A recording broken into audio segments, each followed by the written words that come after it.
Anchor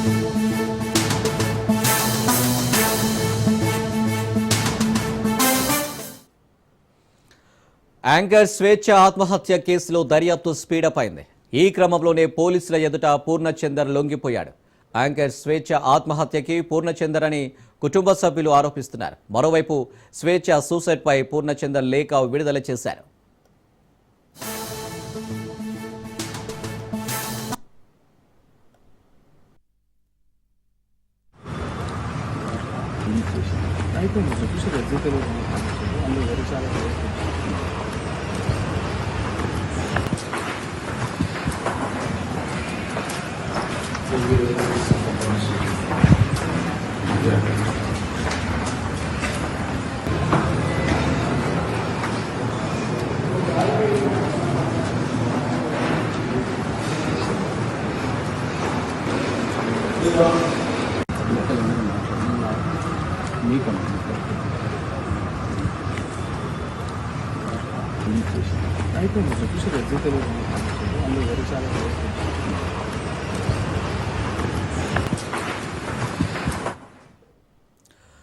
anchor స్వేచ్ఛ ఆత్మహత్య కేసులో దర్యాప్తు స్పీడప్ అయింది. ఈ క్రమంలోనే పోలీసుల ఎదుట పూర్ణచందర్ లొంగిపోయాడు. యాంకర్ స్వేచ్ఛ ఆత్మహత్యకి పూర్ణచందర్ అని కుటుంబ సభ్యులు ఆరోపిస్తున్నారు. మరోవైపు స్వేచ్ఛ సూసైడ్ పై పూర్ణచందర్ లేఖ విడుదల చేశారు.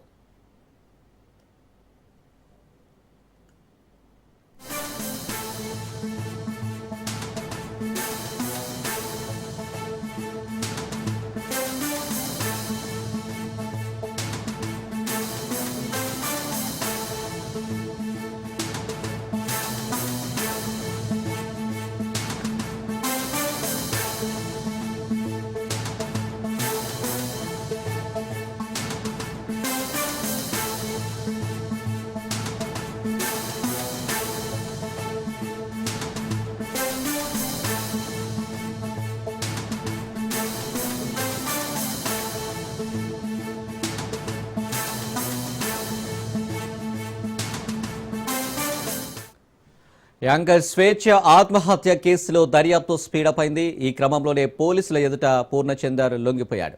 యాంకర్ స్వేచ్ఛ ఆత్మహత్యకి పూర్ణచందర్ అని కుటుంబ సభ్యులు ఆరోపిస్తున్నారు. మరోవైపు స్వేచ్ఛ సూసైడ్ పై పూర్ణచందర్ లేఖ విడుదల చేశారు. 2020 నుండి తనకు స్వేచ్ఛ దగ్గరైందని లేఖలో పేర్కొన్నారు పూర్ణచందర్. నాన్న సానుభూతి పరునిగా అమ్మ మహిళా సంఘాలలో పనిచేస్తూ ఏ రోజు కూడా స్వేచ్ఛకు వారు అమ్మనాన్నల ప్రేమ అందించలేదని లేఖలో రాసుకొచ్చారు. ఇక తల్లిదండ్రుల గొడవతో తాను ఇంట్లో ఉండలేకపోతున్నట్లు తనతో పలుమార్లు చెప్పిందని లేఖలో గుర్తు చేశారు. ఇక 2020లో తల్లిదండ్రులతో ఉండలేక కవాడిగూడలో స్వేచ్ఛ ఇల్లు అద్దెకు తీసుకున్నట్లు లేఖలో వివరించారు. ఇక దీనికి సంబంధించి మరిన్ని డీటెయిల్స్ మా ప్రతినిధి రత్న అందిస్తారు. రత్న, స్వేచ్ఛ ఆత్మహత్య కేసులకు సంబంధించి దర్యాప్తు స్పీడప్ అయింది. పోలీసుల ఎదుట కూడా పూర్ణచందర్ లొంగిపోయినట్టు కూడా తెలుస్తుంది. ఏంటి డీటెయిల్స్? రాత్రి 10 గంటల ప్రాంతంలో అడ్వకేట్ తో కలిసి పూర్ణచందర్ చిక్కడపల్లి పోలీసుల ఎదుట లొంగిపోయాడు. ఇప్పుడు ఆ స్వేచ్ఛ మృతి కేసు టోటల్ గా ఇప్పుడైతే ఆమె యొక్క తండ్రి చేసినటువంటి ఆరోపణల అనంతరం ఆయన ఖచ్చితంగా పూర్ణచంద్ర అనేటువంటి వ్యక్తే తమ కుమార్తె స్వేచ్ఛ మృతికి కారణం అని అంటూ ఆయన తెలియజేశాడు. ఎంతో కాలం నుంచి తన కుమార్తెను వివాహం చేసుకుంటానని చెప్తూ వస్తూ పెళ్లి చేసుకోకుండా మాయమాటలతో మోసం చేశాడు. అది తట్టుకోలేకనే స్వేచ్ఛ ఆత్మహత్య నిర్ణయం తీసుకుంది. ఇలాంటి పరిస్థితి తమ కుటుంబంలో ఏర్పడిందనేటువంటి విషయాలన్నింటినీ ఆయన నిన్న మీడియా ముఖంగా చెప్పడం జరిగింది. అయితే అప్పటి నుంచే ప్రస్తుతం ఎప్పుడైతే పోలీసులు ఆమె చనిపోయిన తర్వాత సూసైడ్ చేసుకున్న తర్వాత సస్పిషియస్ డెత్ కింద కేసు నమోదు చేయడం జరిగింది. ఇందులో ఎవరైతే తల్లిదండ్రులు ఆరోపణలు చేసినటువంటి వ్యక్తి ఉన్నారో పూర్ణచంద్ర కోసం కూడా వెతకడం ప్రారంభించారు. అతని మీద కూడా కేసు నమోదు చేయడం జరిగింది. అయితే ఇప్పుడు అసలు అతని పాత్ర ఏంటి, అతను ఏ రకంగా ఆమె ఆత్మహత్యకు కారణమయ్యాడు అనేది ప్రతి ఒక్కళ్ళలోనూ అసలు ఆ విషయం అనేది తేటతెల్ల కావాలని చెప్పినటువంటి ఒక క్వశ్చన్ మార్క్ ఎదురైన నేపథ్యంలోనే ఊహించిన విధంగా రాత్రి ఒక బహిరంగ లేఖను రిలీజ్ చేశారు పూర్ణచందర్.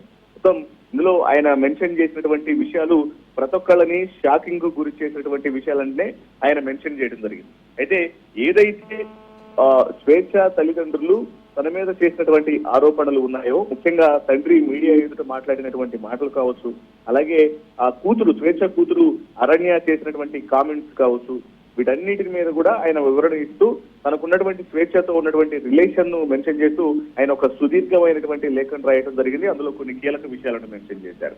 ఇంకా ఆ విషయాలను ఒకసారి డిస్కస్ చేసినట్లయితే, స్వేచ్ఛతో తనకు 2009 నుంచి పరిచయం ఏర్పడింది. తామిద్దరం కలిసి ఒక ప్రముఖ ఛానల్లో పనిచేసేవాళ్ళం. అప్పుడు ఆ 2009 నుంచి స్నేహితులుగా ఉన్నాము. స్నేహితులుగా ఉన్నటువంటి సందర్భంలోనే అనేక విషయాలను షేర్ చేసుకునే వాళ్ళము. ఈ క్రమంలోనే ఎప్పుడైతే వాళ్ళ తల్లిదండ్రులు జనశక్తిలో పనిచేస్తూ ఉన్నారో, ఒక పనిచేస్తూ ఉన్నప్పటికీ కూడా దాదాపు గతంలో జనశక్తిలో పనిచేస్తున్నటువంటి సందర్భంలో 6 నెలల వయసు ఉన్నటువంటి స్వేచ్ఛను పట్టించుకోకుండా తన అన్నావదినల దగ్గర వదిలేసి ఎప్పుడో చుట్టపు చూపుకి ఒక సంవత్సరానికి ఒకసారి వెళ్లి స్వేచ్ఛను చూసేవాళ్ళు. చిన్నప్పటి నుంచి కూడా స్వేచ్ఛ తల్లిదండ్రుల యొక్క ప్రేమకు చాలా దూరం అయిపోయింది. వాళ్ళు పడుతున్నటువంటి గొడవలు, వాళ్ళ మధ్య ఉన్నటువంటి ఇబ్బందుల కారణంగా ఈమె అనేక రకాలుగా సమస్యలను ఎదుర్కొన్నటువంటి విషయాలను ఆ లేఖలో మెన్షన్ చేయడం జరిగింది. ఇక స్వేచ్ఛ అనేక సందర్భాలలో అంటే తల్లిదండ్రుల నుంచి తనకు ఎదురైనటువంటి బాధలను తనతోనే స్వయంగా చెప్పుకుంది అంటూ పూర్ణచంద్ర లేఖలో మెన్షన్ చేశాడు. అలాగే తను మొదట న్యూస్ యాంకర్ గా కెరియర్ ను ప్రారంభించిన తర్వాత, ఇక 2009 తర్వాత తనకు పరిచయమైన అనంతరం ఎప్పుడైతే వివిధ ఛానల్స్ లో పనిచేస్తూ ఒక మంచి పేరు సంపాదించుకుంది. అయితే 2008లో ఆమెకు మొదటిసారి వివాహం జరిగినప్పుడు దురదృష్టవశాత్తు సంవత్సర కాలంలోనే ఆ వివాహంలో విడాకులు పరిస్థితి తలెత్తింది. ఆ తర్వాత 2016లో మరొకసారి వివాహం జరిగిన తర్వాత రెండవసారి విడాకులు అయ్యాయి. ఇలా వరుస విడాకులతో ఆమె విసిగిపోయింది. జరిగినటువంటి కుటుంబ కలహాల కారణంగా, ఇబ్బందుల కారణంగా ఆమె డిప్రెషన్ లోకి వెళ్ళింది, యాంగ్జైటీకి గురైందనేటువంటి విషయాలన్నిటినీ తను ఆ లేఖలో మెన్షన్ చేశాడు. అయితే జీవితంలో ఏ రోజు కూడా ఆమె సంతృప్తిగా ఉన్నటువంటి సందర్భాలు లేవు. ఆమె సంతోషాన్ని ప్రజలకు అందించినటువంటి వార్తల్లోనే వెతుక్కుంది అనేటువంటి విషయాన్ని కూడా తను మెన్షన్ చేయడం జరిగింది. అయితే ఎప్పుడైతే తల్లిదండ్రుల మధ్య ఉంటున్నటువంటి స్వేచ్ఛకు కనీసం ఒక సంతోషం అనేది లేని కారణంగా, వాళ్ళు పడుతున్నటువంటి గొడవల కారణంగా, ఇక అప్పటికే ఒక కూతురు ఉండటంతో కూతురికి తల్లిదండ్రులు తనకు ఎదురైనటువంటి పరిస్థితులు అనేవి కూడా తనకు ఎదురవ్వద్దు, తన కూతురికి ఎదురవ్వద్దు, తను ఎదుర్కొన్నటువంటి పరిస్థితులు అన్నటువంటి ఉద్దేశంతోనే తన కూతురుని తీసుకొని రామ్నగర్ లోని పార్సిగూడలో తల్లిదండ్రులు ఉంటున్నటువంటి నివాసం నుంచి విడిపోయి కవాడిగూడలో స్వయంగా ఒక ఇంటిని అద్దెకు తీసుకొని అక్కడ నివాసం ఉంటుంది అనేటువంటి విషయాలను తెలియజేశాడు. ఇక ఆమెతో ఉన్నటువంటి సంబంధాలకు సంబంధించి ఎప్పుడైతే మొదట స్నేహితురాలుగా పరిచయం అయి స్నేహంగా ఉంటూనే రెండో వ్యక్తికి విడాకులు ఇచ్చిన తర్వాత ఒంటరిగా ఉన్నటువంటి స్వేచ్ఛ కూతురుతో కలిసి ఉంటూ తనకు దగ్గరైన మాట వాస్తవమే. 2020 సంవత్సరంలో అక్కడి నుంచే తమ మధ్య పరిచయం, స్నేహం కాస్త ప్రేమగా మారి ఇద్దరం కలిసి ఒక నిర్ణయానికి వచ్చి ఇద్దరి మధ్య ఒక సంబంధం అనేది ఉంది అనే మాట వాస్తవం అనేటువంటి విషయాన్ని పూర్ణచంద్ర ఒప్పుకున్న తర్వాత ఆ సందర్భంలోనే ఆమెకు ఉన్నటువంటి కుమార్తె యొక్క బాధ్యతలను కూడా తానే చూసుకోవడం జరుగుతోంది. ముఖ్యంగా ఆమె మెచ్యూర్ అయినప్పుడు ఆ ఫంక్షన్ కు సంబంధించి కూడా 5 లక్షల రూపాయలను ఖర్చు పెట్టాను. మరోవైపు ఆమె చదువుకున్నటువంటి చదువుల్లో భాగంగానే ఎక్కడైతే స్కూల్స్ లో ప్రజెంట్ చదువుతుందో అక్కడ ఫీజులు కూడా తానే కడుతున్నాను అనేటువంటి విషయాలను తను తెలియజేశాడు. అయితే గత 5 సంవత్సరాల నుంచి డిప్రెషన్ నుంచి బయటికి రావడానికి, ఆమె యాంగ్జైటీ, ఎమోషనల్ టెండెన్సీస్ నుండి బయటికి రావడానికి ఎన్నోసార్లు హాస్పిటల్ కు తీసుకెళ్లాము. ఆమె స్కానింగ్లు, ఆ మెడికల్ రిపోర్ట్స్ అన్ని కూడా ఆమె రూమ్ లోనే ఉన్నాయి. ఖచ్చితంగా వాటన్నిటిని కూడా పరిశీలిస్తే ఆమె రూమ్ లో మొత్తం చూసినప్పుడు ఇవన్నీ కూడా బయటకు వస్తాయి అనేటువంటి విషయాన్ని తను ఈ యొక్క లేఖలో తెలియజేశాడు. ఇంకా స్వేచ్ఛ తన దృష్టిలో అన్ని ఉన్నటువంటి అనాథ, అమ్మా నాన్నలు 6 నెలల వయసులోనే వదిలేశారు. 2 పెళ్లిల ద్వారా తనకు మోసం జరిగింది. విడాకుల తర్వాత పాపతో జీవితంలో పూర్తిగా డిప్రెషన్ లోకి వెళ్ళిపోయిందన్నటువంటి విషయాలను తెలపడం జరిగింది.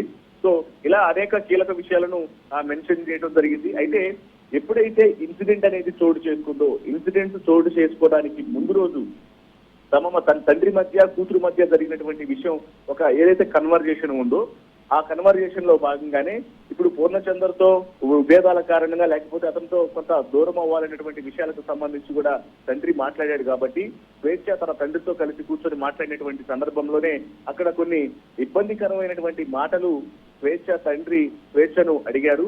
ముఖ్యంగా అందులో 2 సంవత్సరాలకు ఒకసారి ఒక మనిషిని తీసుకొచ్చి మీ అల్లుడు అని పరిచయం చేస్తే నేను తలదించుకోవాల్సి వస్తుంది. నాకు డబ్బులు లేకపోవచ్చు కానీ PDSUలో పనిచేశాను, గౌరవాన్ని కోల్పోను. స్వేచ్ఛ వాళ్ళ నాన్న ఇలా అనుచిత వ్యాఖ్యలు చేసిన కారణంగా ఆమె మరింత తట్టుకోలేకపోయింది అనేటువంటి విషయాలను మెన్షన్ చేస్తూ అండర్లైన్ గీర్చి మరి ఆ విషయాన్ని ఆయన ఆ లేఖలో తెలియజేయడం జరిగింది. ఇక ఇదే విషయం తనకు స్వేచ్ఛ తెలియజేసింది. స్వేచ్ఛ తనకు తెలియజేస్తే తండ్రి ఇలా మాట్లాడుతున్నాడు స్వేచ్ఛతో అనే విషయాన్ని వాళ్ళ అన్నా వదినలకు కూడా నేను ఈ విషయాన్ని తెలియజేశాను అనంటూ కూడా చెప్పడం జరిగింది. ఇలా ఒక పెద్ద లేఖను రాసి ఇందులో ఖచ్చితంగా చట్టపరంగా నాకు ప్రజెంట్ నన్ను తప్పుడు వ్యక్తిగా పోర్ట్రే చేసేటువంటి ప్రయత్నాలు జరుగుతున్నాయి కాబట్టి నేను మీడియాను ఆశ్రయించి న్యాయం కోసం పోరాడే ప్రక్రియలో భాగంగానే నేను ఈ విషయం మొత్తాన్ని కూడా తెలియజేస్తూ ఉన్నాను అనేటువంటి విషయాన్ని తెలియజేశారు. ఇక చిన్నప్పటి నుండి క్రమక్రమంగా ఆమెను ఆవహించినటువంటి ఒంటరితనానికి, ఆమె మానసిక స్థితికి నేను కారణం కాదు. పోలీసు వాళ్ళు కుటుంబ సభ్యులను పోలీస్ స్టేషన్ పిలిపించి బెదిరించి పూర్ణచంద్ర వచ్చే వరకు కూడా మీరు పోలీస్ స్టేషన్ లో ఉండాలి అని చేసిన విధానం నన్ను బాధకు గురి చేసింది. నేను నిర్దోషిని. కోర్టులలో చెప్పే నిజాలు ప్రజలకు తెలియవు కాబట్టి అందుకే మీడియాను ఆశ్రయించాను అనేటువంటి విషయాలతో ఆయన ఒక పెద్ద సుదీర్ఘమైనటువంటి లేఖను పూర్ణచంద్ర రాశారు. ఇందులో భాగంగానే ఒక కంక్లూజన్ ఇస్తూ law will take its own course, it will be in law as law abiding అని చెప్పినట్టు కూడా ఇందులో చివరిగా మెన్షన్ చేయడం జరిగింది. సో ఈ రకంగా అంటే ఈ ఓవరాల్ గా ఈ కేసులో స్వేచ్ఛ ఆత్మహత్యకు సంబంధించి ఏదైతే పూర్ణచంద్రరావు మీద ఉన్నటువంటి అలిగేషన్స్ ఉన్నాయో ఆ అలిగేషన్స్ కు ఒక వివరణ ఇస్తూ ఈ బహిరంగ లేఖను రాయడం జరిగింది పూర్ణచంద్ర. ఈ లేఖ తర్వాత ఈ లేఖను బయటకు రిలీజ్ చేసినటువంటి కొన్ని గంటల్లోపే ఇమీడియట్ గా స్థానికంగా ఉన్నటువంటి ఎక్కడైతే ఆ స్వేచ్ఛ ఆత్మహత్య చేస్తున్నటువంటి చిక్కడపల్లి పోలీస్ స్టేషన్ లిమిట్స్ లో కేసు నమోదైందో అదే పోలీస్ స్టేషన్ కు వెళ్లి ఆయన అడ్వకేట్ తో కలిసి లొంగిపోవడం జరిగింది. రత్నకుమారు చూడొచ్చు, పూర్ణచందర్ అనే వ్యక్తి, అతనికి కూడా పెళ్ళయి పిల్లలు కూడా ఉన్నట్టు కూడా తెలుస్తుంది. దాంతోపాటు 2020లో పరిచయమైన స్వేచ్ఛని ఇప్పటి వరకు కాలయాపన చేస్తూ నాదే బాధ్యత అంటూ కూడా కూతురికి స్వేచ్ఛకి భరోసానిచ్చిన వ్యక్తి ఇప్పుడు తండ్రిపై తల్లిదండ్రులపై స్వేచ్ఛకు ఎలాంటి ప్రేమ లేదు, సంబంధం లేదు, వాళ్ళు బాగా ఇబ్బంది పెట్టేవారంటూ చెప్పిన వ్యాఖ్యలలో ఈ పూర్ణచందర్ చెప్పిన లేటర్లో చెప్పిన మాటలు ఏ విధంగా తీసుకోవచ్చు? అంటే భార్య పిల్లలు ఉన్న వ్యక్తి 5 ఏళ్ల బట్టి కాలయాపన చేసిన వ్యక్తి ఇప్పుడు తల్లిదండ్రులపై నెట్టేయడం ఎంతవరకు కరెక్ట్? వాస్తవానికి పూర్ణచందర్ కావచ్చు అలాగే స్వేచ్ఛకు మధ్య ఉన్నటువంటి యొక్క రిలేషన్స్ లో వారు ఖచ్చితంగా పెళ్లి అనేటువంటి విషయాన్ని మెన్షన్ చేసుకుంటూనే ఈ యొక్క పెళ్లి చేసుకోవాలన్నటువంటి ఉద్దేశాలతోనే ఈ రకమైనటువంటి సహజీవనం చేశారా? అసలు ఆల్రెడీ పెళ్లి చేసుకున్నటువంటి వ్యక్తి, పిల్లలు ఉన్నటువంటి పూర్ణచందర్ స్వేచ్ఛకు దగ్గరయ్యి ఆమెను ప్రేమ పేరుతో ఆమెకు దగ్గరైనటువంటి వ్యక్తి ఇంతకాలం కాలయాపన చేయడానికి సంబంధించి మరోవైపున అనేక విమర్శలు ఇప్పటికీ వ్యక్తమవుతూనే ఉన్నాయి. అందులో భాగంగానే స్వేచ్ఛ తల్లిదండ్రులు కావచ్చు, లేకపోతే ఆమె ఇతర కుటుంబ సభ్యులు, ఆమె తోటి సహోద్యోగులు ఎవరైనా కూడా అందరికీ కూడా త్వరలోనే అతను తన దగ్గరికి అంటే తనను పెళ్లి చేసుకోబోతున్నటువంటి విషయాలన్నింటినీ కూడా ఆమె అప్పటికే అందరికీ తెలియజేసుకుంది అనే వార్తలు కూడా వినిపిస్తూ ఉన్నాయి. సో వీటన్నిటికీ సంబంధించి కూడా ఇప్పుడు ప్రస్తుతం పోలీసులు కేసు నమోదు చేసి దర్యాప్తు చేస్తూ ఉన్నారు. మరోవైపు ఇప్పటికే పూర్ణచందర్ ఆయన పోలీస్ స్టేషన్ లో అడ్వకేట్ తో కలిసి లొంగిపోయాడు కాబట్టి ఖచ్చితంగా ఇప్పుడు అతన్ని విచారణ చేసేటువంటి అవకాశం ఉంది. అసలు జరిగినటువంటి విషయంలో అతను ఏం కన్ఫెస్ చేయబోతున్నాడు, ఈ జరిగినటువంటి వ్యవహారంలో అతను ఏం చెప్పబోతున్నాడు అనేది ఇప్పుడు ఒక సస్పీషియస్ గా అయితే మారినటువంటి పరిస్థితి. ఇక ఓవరాల్ గా ఈ ఇన్సిడెంట్ లో ప్రస్తుతం ప్రతి ఒక్కరికి తెలిసినటువంటి విషయాల్లో ఒకవైపున తండ్రి పూర్ణచంద్ర తన కూతురు స్వేచ్ఛామృతికి కారణం అంటూ తండ్రి తెలియజేస్తూ ఉన్నాడు. తల్లిదండ్రుల్లో పెట్టినటువంటి ఇబ్బందులు, ఆమె గత కొంతకాలంగా వాళ్ళ మధ్య ఉన్నటువంటి గొడవల కారణంగా తను డిప్రెషన్ లోకి వెళ్ళిపోయింది, డిప్రెషన్ యాంగ్జైటీతో బాధపడుతోంది. అలాగే ఇన్సిడెంట్ అంటే ఎప్పుడైతే ఆత్మహత్య జరగడానికి ముందు కూడా కొన్ని ఇబ్బందికరమైనటువంటి వ్యాఖ్యలను 2 ఏళ్లకు ఒకసారి ఒక వ్యక్తిని తీసుకొచ్చేసి అల్లుడు అని చూపిస్తే నా పరువు ఏం కావాలనేటువంటి మాటలు కూడా ఆమె మరింత బాధ కలిగించాయనంటూ అందుకే ఇవన్నీ కూడా ఆమెను ఈ రకంగా ఆత్మహత్యకు ఊసిగొలిపోయినటువంటి విషయాలతో కూడినటువంటి ఒక ఇండైరెక్ట్ మెసేజ్ ఇస్తున్నటువంటి పూర్ణచంద్ర యొక్క బహిరంగ లేఖ ఈ రెండింటికి సంబంధించి ఇద్దరు అంటే వేరు వేరు వెర్షన్స్ అనేవి వినిపిస్తున్నాయి. కాబట్టి ఇప్పుడు పోలీసులు కేసు నమోదు చేసి దర్యాప్తులో భాగంగా ఇందులో అసలు ఎవరు కారణం, దేనివల్ల స్వేచ్ఛ మృతి చెందిందనేది ఇన్వెస్టిగేషన్ లో బయటకు వచ్చేటువంటి అవకాశం ఉంటుంది. రత్న చూడొచ్చు, ఈ పూర్ణచంద్ర అనే వ్యక్తి ఆయనకు భార్య పిల్లలున్నా కానీ ఈ స్వేచ్ఛతో సంబంధం తన భార్యకు తెలిసినప్పటికీ అప్పటి నుంచి వాళ్ళ మధ్య గొడవలు జరుగుతున్నట్టు కూడా సమాచారం అందుతుంది. అయితే భార్యకి ఏం చెప్పి మెప్పించాడు స్వేచ్ఛతో ఉన్న సంబంధాన్ని గురించి, అలాగే స్వేచ్ఛకు కూడా తనకు భార్య పిల్లలు ఉన్నారని చెప్పేసి అని స్వేచ్ఛతో ఎలాంటి సంబంధం కొనసాగించారు, అంటే తన భార్యకు విడాకులు ఇస్తా అని చెప్పేసి అని ఈమెతో సంబంధం కొనసాగించడానికి ముందుకొచ్చారా, లేదంటే జస్ట్ కాలయాపన కోసం టైంపాస్ కోసం ఈమెతో లివింగ్ రిలేషన్లో కొనసాగాడా? అంటే ఈ లేఖను బట్టి చూస్తే ఇటు ఇద్దరికి భార్యకు ఇటు స్వేచ్ఛకు కూడా అన్యాయం జరిగిందని కూడా మెయిన్ వ్యక్తిగా పూర్ణచంద్రని తీసుకోవచ్చా? అయితే వాస్తవానికి వీళ్ళిద్దరి మధ్య ఉన్నటువంటి రిలేషన్స్ లో ఖచ్చితంగా ఎప్పుడైతే పూర్ణచంద్రకు పెళ్ళయి పిల్లలు ఉండి తను స్వేచ్ఛకు దగ్గరైనటువంటి తీరు అది ఖచ్చితంగా అభ్యంతరకరం అని చెప్పని ప్రతి ఒక్కళ్ళు కూడా ఈ విషయం తెలిసిన తర్వాత ప్రతి ఒక్కళ్ళు కూడా అపోజ్ చేసినటువంటి మాట వాస్తవం. ఎందుకంటే ఒంటరిగా ఉన్నటువంటి వ్యక్తిని ఒంటరితనాన్ని ఆసరాగా చేసుకొని అప్పటి వరకు నామకే వాస్తు స్నేహితుడిగా ఉన్నటువంటి వ్యక్తి ఆమెకు ఒక తోడుగా రావటము అనేది వైపున ఆమె కుటుంబానికి అది ఇబ్బందికరమే, మరోవైపు అతని కుటుంబంలో అతను పెళ్లి చేసుకున్నటువంటి భార్యకు అలాగే ఆల్రెడీ పిల్లలు కలిగి ఉన్నటువంటి వ్యక్తి ఈ రకంగా ఆమెకు దగ్గర అవటం మీద అనేక రకాల విమర్శలు అయితే మాత్రం అతని చుట్టూ తిరుగుతూ ఉన్నాయి. అయితే వీళ్ళిద్దరూ అతను చెప్తున్నటువంటి లేఖలో మాత్రం ఏనాడు తన నుంచి అంటే నేను కూతుర్ని చదివించాను, లేకపోతే వాళ్ళ ఫంక్షన్లు జరిగినప్పుడు డబ్బులు ఖర్చు పెట్టానటువంటి విషయాలను ఏవైతే మెన్షన్ చేయడం జరిగిందో వీటన్నిటి మీద ప్రస్తుతం ఇన్వెస్టిగేషన్ లో భాగంగానే అనేక విషయాలు వెలుగులోకి రావాల్సినటువంటి అవసరం ఉంది.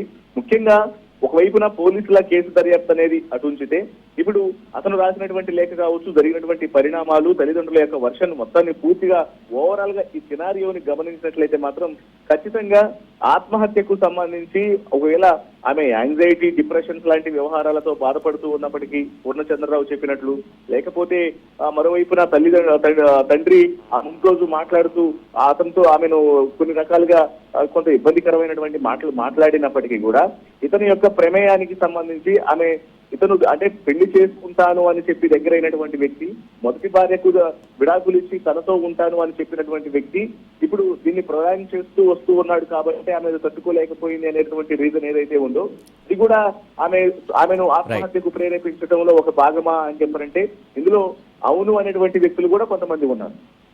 సో ఇలా అనేక రకాలుగా ఒకవైపున తనకు దగ్గరయ్యాడు, తనకు తోడుగా ఉంటానని చెప్పాడు, అలా అనేక రకాలుగా ఆమెకు సాన్నిహిత్యంగా ఉండి ఇక అతను తప్ప ఇంకెవరు లేరు అనేటువంటి విషయాలన్నింటినీ కూడా ఇప్పటికే బయటకు వచ్చినటువంటి నేపథ్యంలో అతను మొత్తం ఓవరాల్ గా ఇందులో అతని యొక్క మిస్టేక్స్ సంబంధించి అతని యొక్క పాత్ర మీద పూర్తిగా ఎంక్వైరీ అనేది స్టార్ట్ అయింది. పోలీసులు ఇన్వెస్టిగేషన్ మొదలు పెట్టారు. మరోవైపు ఎప్పుడైతే అంటే ఆల్రెడీ ఉన్న భార్యకు విడాకులు ఇచ్చి పిల్లలను కూడా దూరం చేసుకుని మరి వచ్చి స్వేచ్ఛతో ఆమెను పెళ్లి చేసుకుంటారనేటువంటి మాటలు ఏవైతే ఉన్నాయో ఒకవేళ ఈ మాటలు కనుక నిజంగానే పూర్ణచంద్రాన్ని ఉంటే మాత్రం అది ఖచ్చితంగా వాటన్నిటి మీద కూడా ప్రస్తుతం పోలీసులు సీరియస్ అయ్యేటువంటి అవకాశాలు ఉంటాయి. వాటి మీద ఇన్వెస్టిగేషన్ మరింత ముందుకు తీసుకెళ్లేటువంటి అవకాశాలు ఉంటాయి. Right Ratna, thank you. AP Telangana BJP అధ్యక్షుల ఎంపిక ప్రక్రియ షురూ అయింది. జూలై 1న తెలంగాణ బీజేపీ కొత్త అధ్యక్షుడి ఎంపిక జరగనుంది. ఇందుకు సంబంధించిన నోటిఫికేషన్ ఇవాళ విడుదల కానుంది. జూలై 1న ఎన్నిక ప్రక్రియ జరగనుంది. తెలంగాణ బీజేపీ అధ్యక్ష రేసులో ఈటల రాజేందర్, బండి సంజయ్, డీకే అరుణ, అరవింద్ పేర్లు వినబడుతున్నాయి. రేసులో కె లక్ష్మణ్, రామచంద్రరావు ఉన్నట్లు తెలుస్తుంది. మరోవైపు ఎన్నికల టీం ఓటర్ లిస్టు రెడీ చేస్తుంది. జాతీయ కౌన్సిల్ సభ్యుల ఎన్నికపై అభిప్రాయాల సేకరణ జరగనుండగా జూలై 1వ తేదీనే బీజేపీ రాష్ట్ర అధ్యక్షుడి ప్రకటన వెలువడనుంది. కొత్త సారథి నేతృత్వంలో స్థానిక ఎన్నికలకు వెళ్తామంటున్నారు.